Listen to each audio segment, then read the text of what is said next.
भागवत जी की महिमा क्या है? सच्चिदानंद भगवान कैसे हैं? शुरुआत यहां से। भगवान सच्चिदानंद स्वरूप, विश्व की उत्पत्ति पालन संहार विश्वोत्पत्ति आदि है तवे, सारे दुखों का नाश करने वाले तापत्रय विनाशाय, ऐसे भगवान। भगवान कैसे हैं? भगवान ही ऐसे हैं जो आपको दुख से सुख की ओर ले जाते हैं। असतो मां सद्गमय तमसो मां ज्योतिर्गमय, अंधकार से प्रकाश की ओर, अज्ञान से ज्ञान की ओर, और दुख से सुख की ओर। कौन? यदि आप सुख चाहते हैं तो सुख चाहने वाला क्या करे? मैया चुप रहो मेरी मां, बोलो ना। आज हम बोलेंगे 3 घंटे, फिर 3 घंटे के बाद आप बोलना। अभी दास बोल रहा है तो आप सुनो, फिर आप सब बोलना, तो चुपचाप हम सुन लेंगे। अभी आप सुन लो, सुनो। भगवान कैसे हैं? सच्चिदानंद, सत्य आनंद, सतचित आनंद। अच्छा, भगवान करते क्या हैं? दुनिया को बनाते हैं, पालन करते हैं, संहार करते हैं। भगवान की शरण में जो जाएगा, जैसे सूर्य के पास कोई जाए तो क्या वहां अंधकार नजर आएगा? उत्तर दो। एक बार अंधकार ब्रह्मा जी के पास गया। कौन गया? एक बार अंधकार ब्रह्मा जी के पास गया और बोला कि हे ब्रह्मा जी, ये सूर्य भगवान को आप समझा लो। क्या समझाएं? बोले ये हमें रहने ही नहीं देते। तो ब्रह्मा जी ने कहा अंधकार से एक काम करो, तुम ही बात कर लो सूर्य से। अंधकार बोला मैं कैसे बात करूं? मैं बात, अच्छा बताओ, क्या अंधकार कभी सूर्य से बात कर सकता है? बोलो। जैसे अंधकार सूर्य के समीप चला जाए तो अपने आप नष्ट हो जाएगा, ऐसे पापी से पापी भगवान के समीप बस चला जाए, अपने आप पापों से मुक्त हो जाएगा। जैसे सूर्य के आगे अंधकार रह नहीं सकता, ऐसे भगवान की कृपा के आगे, भगवान के आगे पाप रह नहीं सकता। पापी आप तब तक हैं जब तक भगवान से विमुख हैं। आप लोग पापी कब तक हैं? जब तक भगवान से, जोर से, क्या है? विमुख हैं। पापी तब तक हैं जब तक भगवान से विमुख हैं। आप पाप से मुक्त उसी क्षण हो जाएंगे जब भगवान के सन्मुख हो जाएंगे। सन्मुख हो ही जीव मोहि जबहि, जन्म कोटि अघनासहि तबहि। समझ रहे हैं? पापी को क्या करना चाहिए? एक डाकू था, नाम था रत्नाकर। क्या नाम था? एक रत्नाकर नाम का डाकू था। चोरी करता, जो जाए जंगल से पकड़ के काट देता, स्त्रियों को मार डालता, पुरुषों को मार डालता, बच्चों को मार डालता, लूट लेता, सोना चांदी पैसा लूट लेता और पत्नी को देता, पिता को देता, बच्चों को पैसा देता। सब लोग बहुत प्यार करते रत्नाकर से। अरे मेरा बेटा अच्छा, मेरा पति अच्छा, मेरा पिता अच्छा। एक दिन नारद जी वहां से गुजरे। नारायण नारायण नारायण। रत्नाकर ने नारद जी को पकड़ लिया। ए बाबा जी यहां निकालो, पैसे कहां हैं? नारद जी बोले नारायण, हमारे पास तो नाम का धन है। नारायण नारायण। अच्छा, झूठ बोल रहे हो, तुम्हारे पास बहुत पैसा है। रत्नाकर ने नारद जी से कहा, हम तुम्हें मार देंगे। नारद जी ने कहा, भैया रत्नाकर ये बताओ कि तुम लोगों को मार देते हो तो तुम्हें जो पाप लगता है वो पाप कौन भोगेगा? तुम बेटों के लिए, पत्नी के लिए, परिवार के लिए पैसा कमाते हो और पैसा सब में बांट देते हो, पर जो तुमने पाप किया है, मार करके, लोगों का दिल दुखा करके, लूट करके, वो पाप कहां बांटोगे? तो रत्नाकर बोला कि मैं पाप भी अपनी पत्नी को दूंगा क्योंकि धन तो उसे देता हूं, पिता को दूंगा क्योंकि धन पिता को दिया, पुत्र को दूंगा पाप क्योंकि पैसा मैंने पुत्र को दिया। नारद जी बोले, ऐसा है कि एक बार कन्फर्म कर लो कि तुम्हारा पाप तुम्हारे परिवार के लोग लेने को तैयार हैं या केवल पैसे ही लेने को तैयार हैं, सोना ही लेने को तैयार हैं। रत्नाकर बोला, अच्छा तुम भाग जाओगे इसलिए हमें ऐसा बोल रहे हो। नारद जी बोले, हम नहीं भागेंगे, तुम हमें बांध दो, चलो। अब रत्नाकर ने पेड़ से नारद जी को बांध दिया। बांध करके रत्नाकर चला। अब रत्नाकर घर पहुंचा। पत्नी बोली, स्वामी क्या लाए हो आज, कितना माल मिला? रत्नाकर बोला, माल तो आ ही जाएगा, पर यह बताओ कि मैं जो इतना मर्डर करता हूं, तुम्हारे लिए सोना लाने के लिए इतना पाप कमाता हूं, कितने स्त्रियों को मार देता हूं मैं, कितने बच्चों को मार देता हूं, ये जो पाप मेरे माथे है, क्या इसका बंटवारा तुम करोगी? पत्नी से कहा। पत्नी बोली, स्वामी मैं चाहूं भी तो भी मैं आपके पाप को बांट नहीं सकती। मैं आपका पाप कैसे लूंगी, आप ही बताइए।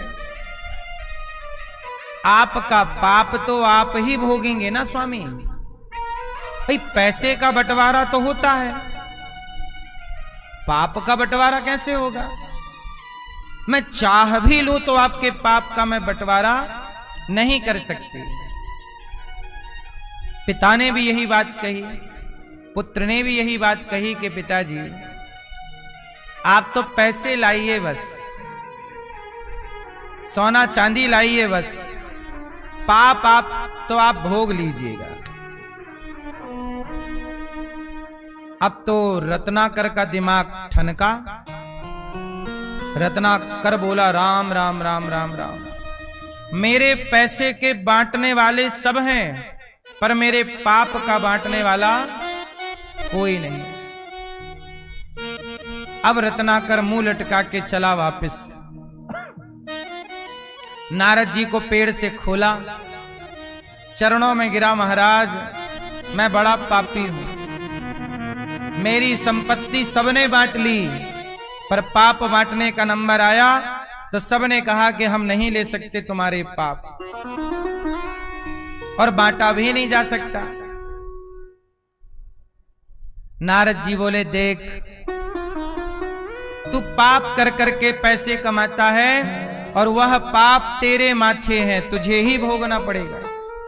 अब तो रत्नाकर चरणों में गिर पड़ा, महाराज मैं बहुत बड़ा पापी हूं, बताइए ऐसे क्या करूं कि पाप भोगना ना पड़े, वरना मुझे नरक जाना पड़ेगा, बड़ा कष्ट मैंने दिया है, उतना मुझे भी मिलना है, कोई उपाय है? नारद जी बोले, उपाय है,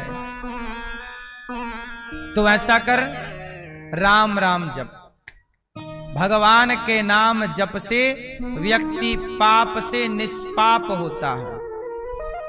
भगवान के नाम जप से व्यक्ति पाप से निष्पाप होता है, अर्थात पाप से मुक्त हो जाता है। तो नाम जप कह करके नारद जी चले गए। अब चले गए तो वह रत्नाकर इतना मूर्ख कि नारद जी ने कहा था राम राम जपना है, उसने उल्टा जपा। राम का उल्टा क्या है? राम तो मां कर दो आगे, रा कर दो पीछे, हो जाएगा मरा। क्या हो जाएगा? उसे लगा यही कहा है नारद जी ने, उल्टा, चूंकि उल्टे काम किए ना सारी जिंदगी, तो उसे समझ में भी उल्टा ही आया और उसने मरा मरा स्टार्ट शुरू किया। मरा मरा मरा मरा, पर मरा 2 बार कहो तो 1 बार राम बनता है। मरा मरा मरा मरा मरा मरा मरा मरा मरा मरा मरा मरा। अब भैया वो उल्टा नाम जपने लगा और उल्टा नाम जपने के कारण वह पाप जितने किया था जंगल में रहकर उसने अब घर नहीं गया और बस नाम जप करता रहा। भगवान के प्रेम में तड़पता और रोता रहा। भगवान नाम के जप के प्रभाव से वह पापी पाप मुक्त होकर के बहुत बड़ा संत बना। भगवान ने दर्शन दिए। इसका अर्थ ये हुआ कि जहां प्रकाश होगा वहां अंधकार नहीं होगा, जहां भगवान का नाम होगा वहां पाप टिक नहीं सकता। इसलिए कहता हूं, आपके पाप का बांटने वाला कोई न तेरे पाप का, कोई न तेरे पाप का जग में बांटनहार, कोई न तेरे पाप का जग में बांटनहार, पछताएगा मौत जब आएगी तेरे द्वार। तेरे पाप का बंटवारा करने वाला इस पूरे जग में अर्थात पूरे संसार में कोई नहीं है। आपके पैसे को बेटा बेटी परिवार बांटेगा, आपका पाप आपके साथ रहेगा। इसलिए कहता हूं, वह कार्य मत करना जिस कार्य से पाप पैदा होता हो, वही कार्य करना जिस कार्य से पुण्य की प्राप्ति होती हो। मैया, ओ हरी मैया, काहे खड़ी हो? हैं? नहीं लग रहा है मन?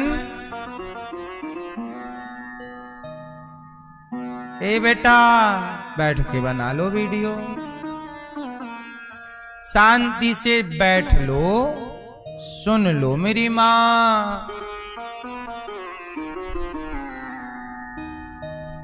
हाँ, कोई न तेरे पाप का जग में बांटनहार, कोई न तेरे पाप का जग में बांटनहार, पछताएगा मौत जब आएगी तेरे द्वार। भजले हरि हरि मनवा, भजले हरि हरि। कल राजा कोई और था, कल होगा कोई और, कल राजा कोई और था, कल होगा कोई और। किसी एक के शीश पर सदा रहे ना मोर। भजले हरि हरि, भजले भजले हरि हरि। इसलिए सारे दुखों से यदि आपको कोई बचा सकता है तो भगवान। आप भी भगवान का आश्रय लीजिए और ऐसे भगवान को हम राधा सहित कृष्ण को श्री कृष्णाय वयम नुमः, ऐसे भगवान को नमस्कार करते हैं। यम प्रव्रजन्त मनुपेतमपेत कृत्यम, द्वैपायनो विरह कातरया जुहाव। पुत्रेति तन्मयतया तर्वोभिने दुस्, तं सर्वभूत हृदयं मुनिमान तोस्मि।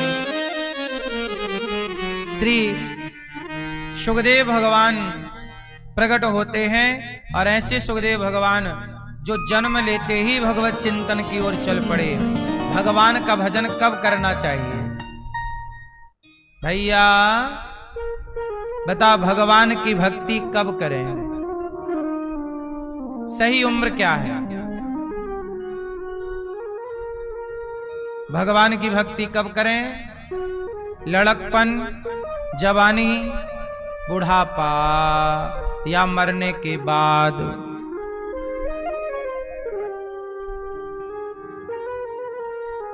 कहां भक्ति कब करें? हैं? शमशान में नहीं, 55 पे। भक्ति कब करें? सुखदेव जी जन्म लिए, प्रकट भय, और जन्म लेते ही मां के गर्भ से जब बाहर आता है ना बच्चा, तो उसका नरा जुड़ा रहता है। सुखदेव जी ने अपना नरा अपने कंधे पे टांगा और दौड़ पड़े। पिताजी बोले, बेटा तुम कहां जा रहे हो? अच्छा, जब सुखदेव जी प्रकट हुए तब उनकी आयु 12 साल की थी, मतलब 12 वर्षों तक माता के पेट में थे। 12 साल बाद मां के पेट से निकले और जन्म लेते ही भाग गए। कहां? जंगल। तो वेद व्यास जी पीछे लगे और बोला, बेटा कहां जा रहे हो? पुत्रेति तन्मयतया तर्वोभिनेदुस्। कहां? तब सुखदेव जी ने कहा कि पिताजी मैं भगवान के चिंतन की तरफ जा रहा हूं। अरे बेटा पहले शादी कर लो, ब्याह कर लो, बच्चे पैदा कर लो, फिर चले जाना। नहीं पिताजी, ऐसी माया है ये जगत में कि एक बार जो इस माया में उलझता है फिर वो निकलता। संसार की माया बड़ी प्रबल है। शादी ब्याह आप लोग कर लेते हो।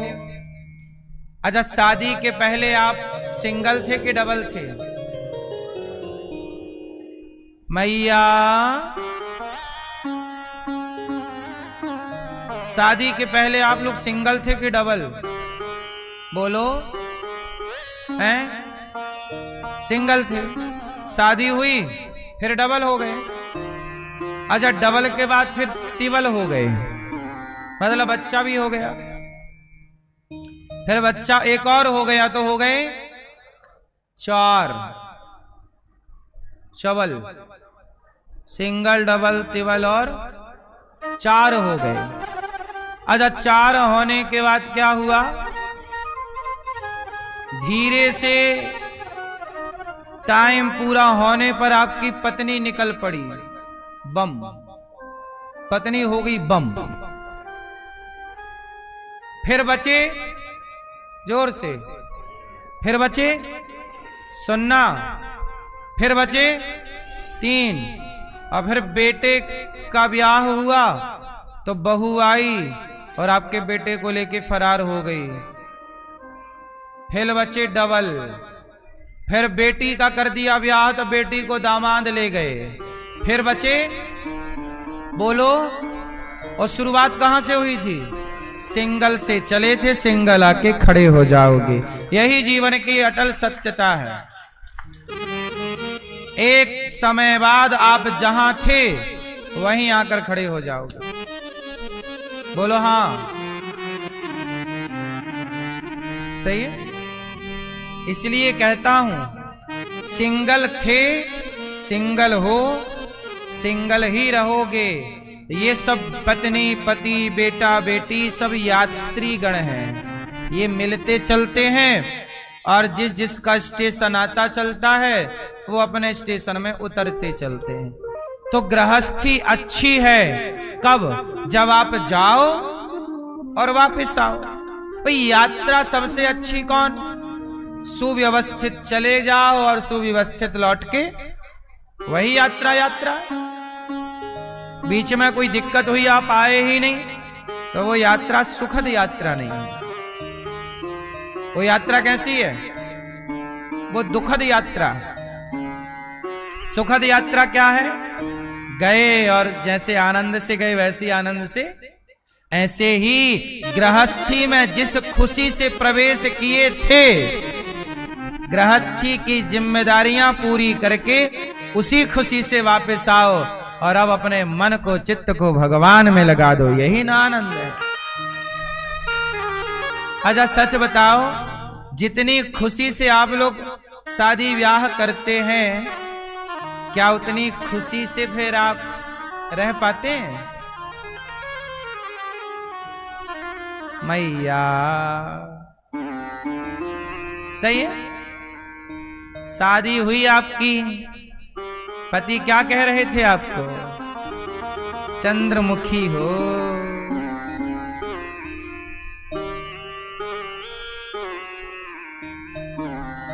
फिर वही पति और उसी पत्नी को कुछ वर्षों के बाद क्या बोलते हैं? सूरजमुखी कहीं की। थोड़ा और बीतने दो, फिर तू औरत है कि ज्वालामुखी है? बोलो हाँ। फिर क्या से क्या हो गए देखते देख। कहां शुरू हुआ था? चंद्रमुखी। और कहां जाके हिसाब हुआ? ये है, इसका मतलब कि आप गृहस्थी में जितनी खुशी प्रसन्नता से गए थे, इतनी प्रसन्नता से वापस अभिमन्यु चक्रव्यूह में जाना तो जानते थे, पर चक्रव्यूह से बाहर आना, इसलिए मृत्यु हुई। इसलिए कहता हूं, मरो मत। जीवन में जैसे प्रवेश करते हो, समझदारी से वैसे ही बाहर निकल कर आ जाओ। यही ना जीवन जीने की कला है। गृहस्थ में जाना बुरा नहीं है, लौट कर ना आना बुरा है। गए आप लोग तो ऐसे गए कि लौटे ही नहीं। क्यों? गृहस्थी में आदमी ऐसे जाता है फिर जैसे कभी लौटता ही नहीं, पर लौटना चाहिए। लौटने की मैं क्या बात कर रहा हूं कहो तो उसे भी विस्तार से जरा सुनो। शादी कर ली, पत्नी के संग रहो, बच्चे हो गए, बेटी का आपने ब्याह कर दिया, बेटे का ब्याह कर दिया। अब बेटा बेटी की जिम्मेदारी पूरी हो गई। अब तुम दोनों बचे पति पत्नी, अब दोनों प्रेम से मन भगवान में लगाओ। अब बेटा बाप क्या है, बेटों का ब्याह कर दिया, बेटी का ब्याह कर दिया। अब दिन भर बेटी क्या खाया, आज नमक कितने चम्मच डाला था साग में। जितनी पंचायत तुम बेटी के साथ करती हो ना मेरी माँ, इतना ध्यान भगवान का करोगे, बुढ़ापा सुधर जाएगा, लोक परलोक बन जाएगा। इससे कुछ नहीं रखा, अपना कल्याण करो। तुम्हारे मर जाने से किसी का कुछ ना बिगड़ना, ना किसी का कोई फर्क पड़ना। बिगड़ना है तुम्हारा। कथा सुनाई ना कि वो डाकू रत्नाकर चोरी करता, मार डालता लोगों को। बिगड़ा किसका? धन के बंटवारे सब करेंगे, पाप का बंटवारा कौन करेगा? इसलिए तुम्हारा पाप कोई ना बांटना। इसलिए तुम अपना चिंतन भगवान का करके अपना कल्याण करो। बेटी को भी यही संस्कार दो, बेटे को भी यही संस्कार दो। अब आप लोग भगवान में मन नहीं लगाते, बेटे में मन। फिर बेटा चला गया तो पोते में मन, पोता पोता और पोता। क्यों आप लोगों के मन में इतना क्यों अटैचमेंट है? मेरी माँ, जितना अटैचमेंट आपका जगत से है, इतना अटैचमेंट लगाओ भगवान जगन्नाथ जी से हो जाए तो आप परम गति प्राप्त करें, परम धाम प्राप्त करें। मत उलझना, ये गंदगी है, इससे आपका नुकसान है। मैं आपको बचाना चाहता हूं इस दलदल से। क्या पाओगी पोता पोती में दिल लगा के? और पुरुषों को भी क्या पाओगे आप पोता पोती में दिल लगा के? और पैसे में, पैसा भी कमाना चाहिए। एक टाइम तक पैसा कमाओ, उससे जरूरतें पूरी करो। इसके बाद धीरे धीरे देखो, शरीर भी आपका धीरे धीरे बदलता है, बाल भी धीरे धीरे पक जाते हैं, बाल भी कहते हैं देखो मैं काले से सफेद हो गया, मैंने अपना रंग बदल लिया, अब तू भी तो अपना रंग बदल पगले।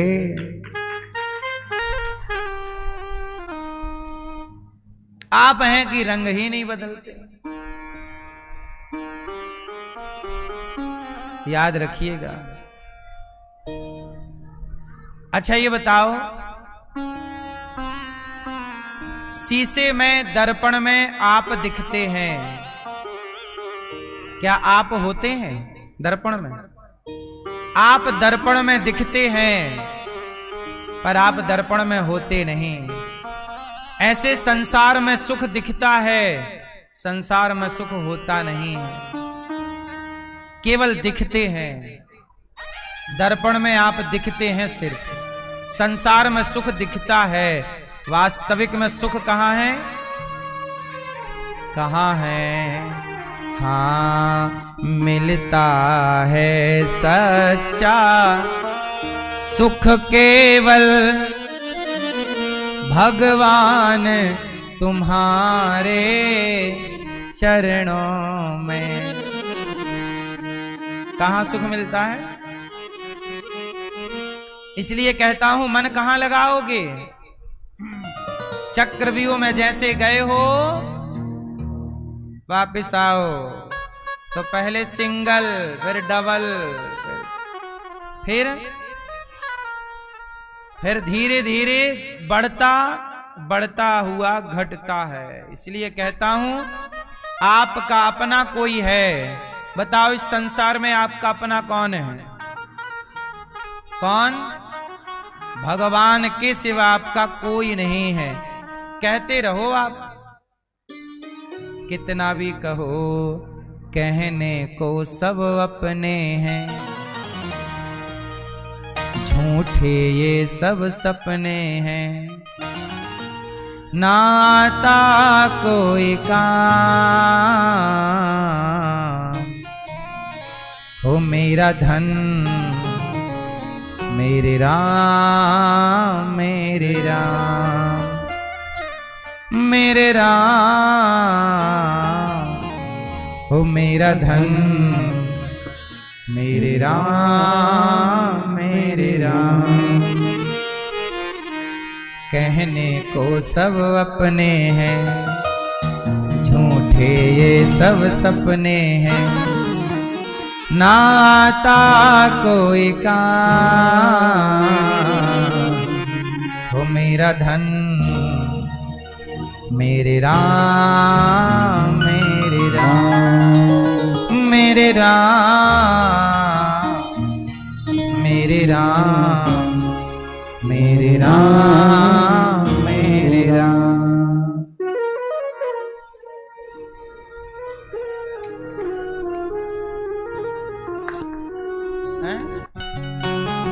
हाँ ये भजन ये दास अनिरुद्ध ने ही लिखा है, कहो तो सुनाऊं।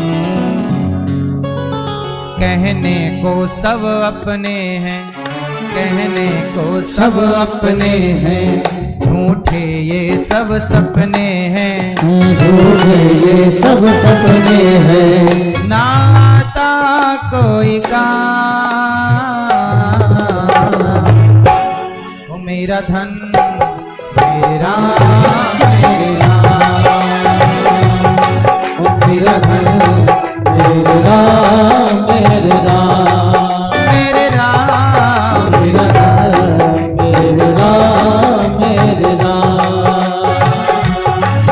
कहने को सब अपने हैं, कहने को सब अपने हैं, झूठे ये सब सपने हैं, झूठे ये सब सपने हैं, नाता कोई काम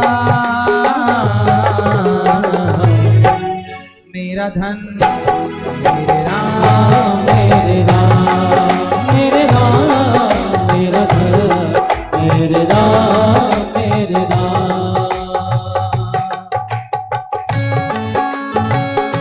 जय हो।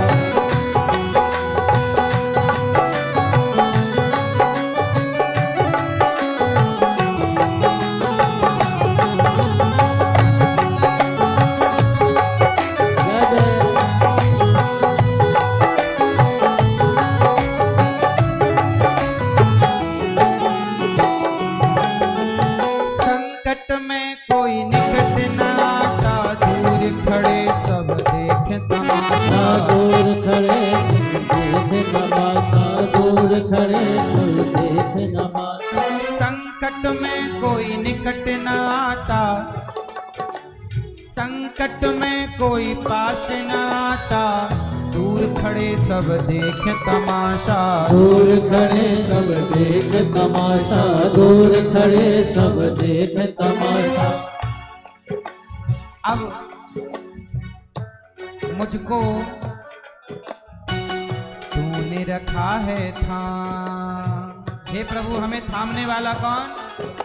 केवल भगवान। इसलिए मेरा धन मेरे राम, मेरे राम, मेरा धन मेरे राम, मेरे राम, मेरे राम, मेरा धन मेरे राम, मेरे राम।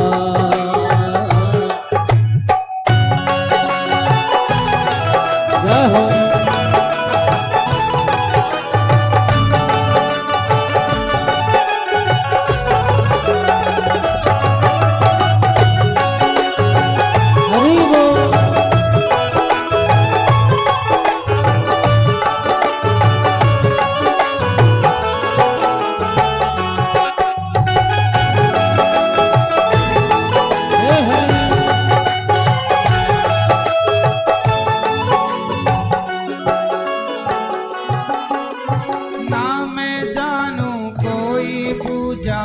तेरे बिन मेरा कोई न दूजा, तेरे बिन मेरा कोई न दूजा, तेरे बिन मेरा कोई न दूजा। ना मैं जानू कोई पूजा, तेरे बिन मेरा कोई न दूजा, तेरे बिन मेरा कोई न दूजा, तेरे बिन मेरा कोई न दूजा। मेरा तू ही चारों धाम, मेरा तू ही चारों धाम, मेरा धन मेरे राम, मेरे राम, हो मेरे राम, मेरा धन मेरे राम, मेरे राम। कहने को सब अपने हैं, कहने को सब अपने हैं, झूठे ये सब सपने हैं, झूठे ये सब सपने हैं। ना आता कोई काम, मेरा धन मेरा राम, मेरे राम, मेरे राम, मेरा धन मेरे राम, मेरे राम, मेरा धन मेरे राम, मेरे राम, मेरे राम, मेरा धन मेरे राम, मेरे राम, मेरे राम, मेरा धन मेरे राम, मेरे राम। कहने को सब अपने हैं, झूठे ये सब सपने हैं, नाता कोई काम, मेरा धन मेरे राम, मेरे राम, ओ मेरे राम, मेरा धन मेरे राम, मेरे राम, ओ मेरे राम, मेरा धन मेरे राम, मेरे राम, मेरा धन मेरे राम, मेरे राम, मेरे राम, मेरे राम, मेरे राम, मेरे राम।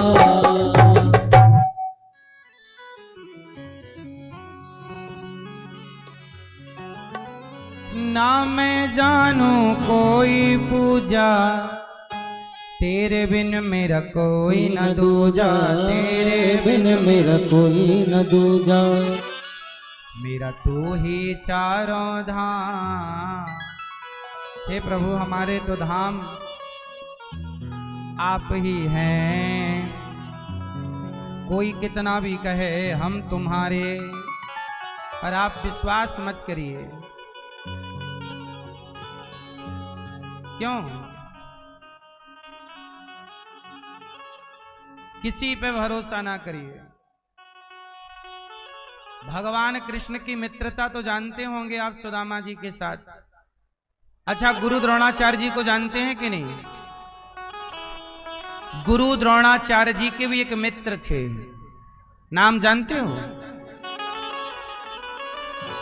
गुरु द्रोणाचार्य मैया मैया ओ पंचायती मैया, खड़ी होके पंचायत कर रही हो मेरी माँ, बैठ के बातें कर लो मेरी माँ। और कहीं थोड़ी मौका मिलता है बातचीत करने का, कथा में ही बात कर लेनी चाहिए सारी, यही सारा ऊधम मचा देना चाहिए। सुनो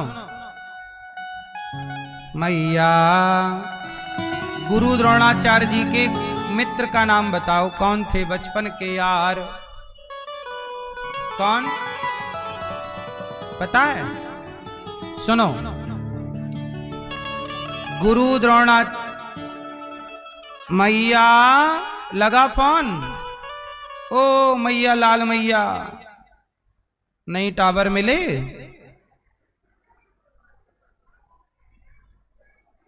गुरु द्रोणाचार्य जी के मित्र का नाम था द्रुपद। क्या नाम था? जोर से। द्रुपद नाम के राजा, द्रुपद नाम के राजा बचपन में ये दोनों साथ में पढ़ते थे। गुरु द्रोणाचार्य जी और द्रुपद दोनों साथ में पढ़ते थे, दोनों की बड़ी दोस्ती। फिर क्या हुआ? गुरु द्रोणाचार्य दूसरे विद्यालय पढ़ने चले गए परशुराम जी के पास, और द्रुपद पढ़ लिख करके राजा, उनके पिता राजा थे तो वो राजकुमार थे, तो वो क्या बने? राजा बने। और जब राजा बने तो बहुत समय बाद अपने मित्र से मिलने गरीब ब्राह्मण द्रोणाचार्य जी गए, और वही हाल सुदामा जी मिलने गए कृष्ण से। ऐसे ही सुदामा भी ब्राह्मण और द्रोणाचार्य भी ब्राह्मण।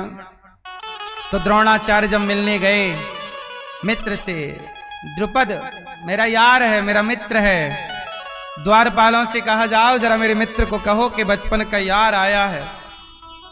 तो जाके सूचना दी द्रुपद को कि महाराज आपके बचपन के कोई मित्र आए हैं, पर वो अपना नाम द्रोणाचार्य बता रहे हैं।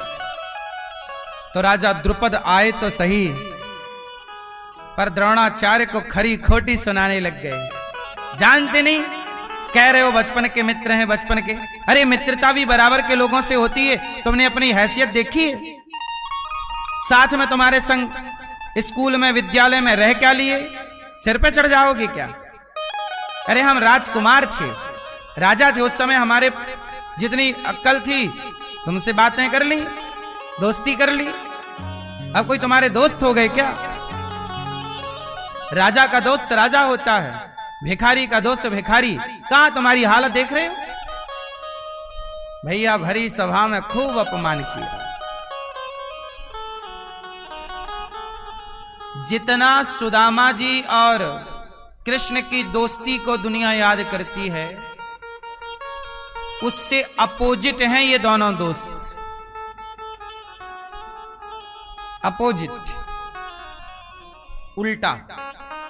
खूब अपमान तिरस्कार किया गुरु द्रोणाचार्य जी। गुरु द्रोणाचार्य जी बेचारे मुंह लटका के वहां से चले गए।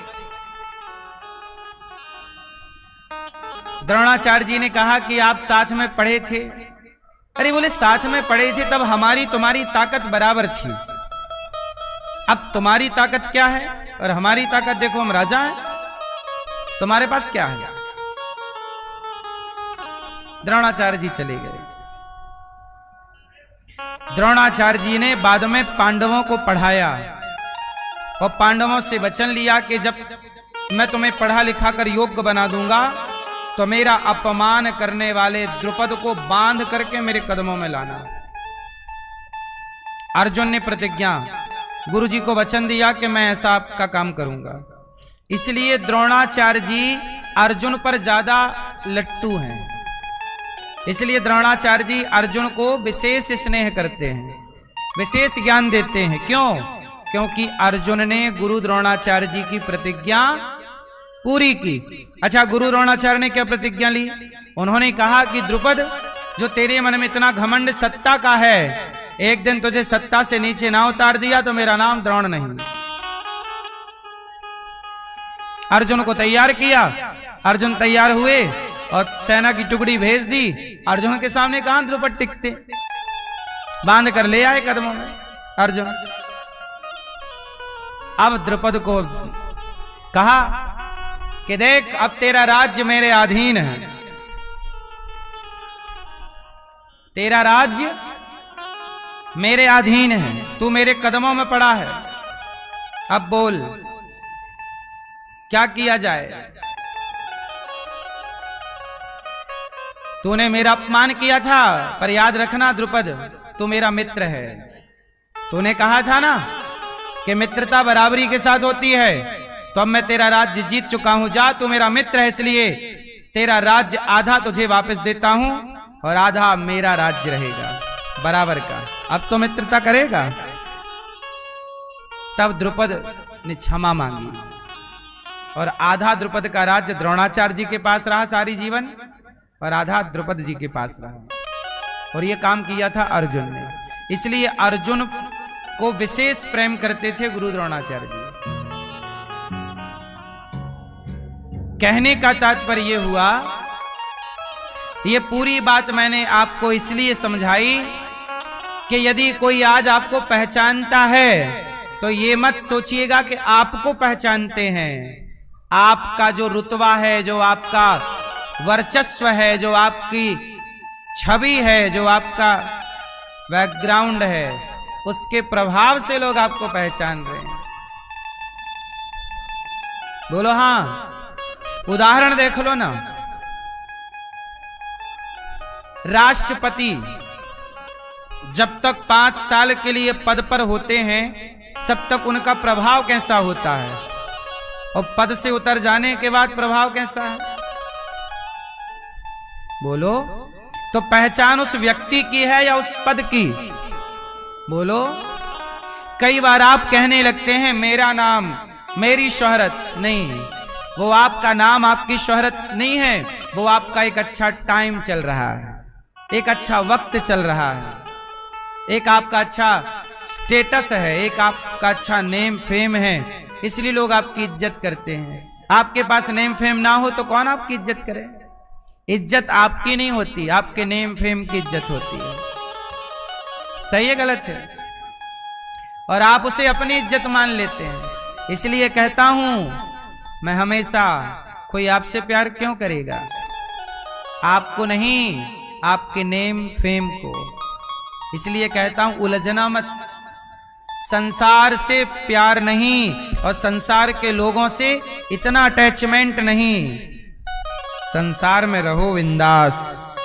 भगवान कृष्ण को देखो ना, आपके आदर्श कृष्ण हैं या नहीं? तो फिर भगवान कृष्ण का जीवन देखो। भगवान कृष्ण के 56 करोड़ यदुवंशी हैं या नहीं? मैया कितने यदुवंशी हैं? और आखिरी वक्त में जानते हो क्या हुआ? सारे भगवान के पुत्र पौत्र आदि आपस में लड़ करके समाप्त हो गए। भगवान कृष्ण के आंखों के सामने लड़ रहे थे सारे, और भगवान खड़े देख रहे थे। क्या करें? सब लड़ के मर गए और भगवान श्री कृष्ण मुस्कुराते रहे। जिन बच्चों को कभी कन्हैया ने गोद में खिलाया होगा, पोतों को, बेटों को, आज वही लड़ रहे हैं। जब गोद में खिलाया तो भी हंस मुस्कुरा रहे थे कन्हैया, और आज आपस में लड़ते हुए देखा। अब आप कहोगे कि भगवान ने समझाया क्यों नहीं? भगवान ने लड़ने से पहले ही समझा दिया था कि बेटा कभी भी संतों का तिरस्कार ना करना। कभी भी, जैसे हम आपको समझा रहे हैं कि देखो कभी भी साधु संतों का अपमान ना करना। पर हुआ क्या? भगवान के एक पुत्र का नाम था सांब। क्या नाम था? भगवान के पुत्र का नाम क्या था? एक पुत्र का नाम था सांब। वो सांब नाम का बेटा पेट में कपड़ा बांध करके और घूंघट डाल करके बहू बन करके दुर्वासा ऋषि के पास चले गए और बाकी मित्र भी साथ थे और कहा बाबा जी बताओ हमारी नई नवेली बहू को बेटा होने वाला है कि बेटी। लड़का को बहू बना लिया, पेट में कपड़ा बांध दिया थोड़ा बड़ा, लगे कि हाँ 7-8 महीने का बच्चा है, और कहने लगे बताओ बेटा होगा कि बेटी होगी, क्या होगा। अब संत तो संत थे त्रिकालदर्शी दुर्वासा जी, समझ गए कि राम राम ये तो भगवान का बेटा है कन्हैया का, ये भगवान का बेटा बड़े बाप की संतान होकर भी बताओ संतों का उपहास कर रहा है, संतों का अपमान कर रहा है। संतों को आया क्रोध और संतों ने शाप दे दिया, जाओ तुम पूछ रहे हो ना पेट से बेटा होगा कि बेटी, नहीं, ना तुम्हारे पेट से बेटा होगा ना बेटी, तुम्हारे वंश का नाश करने वाला मूसल होगा।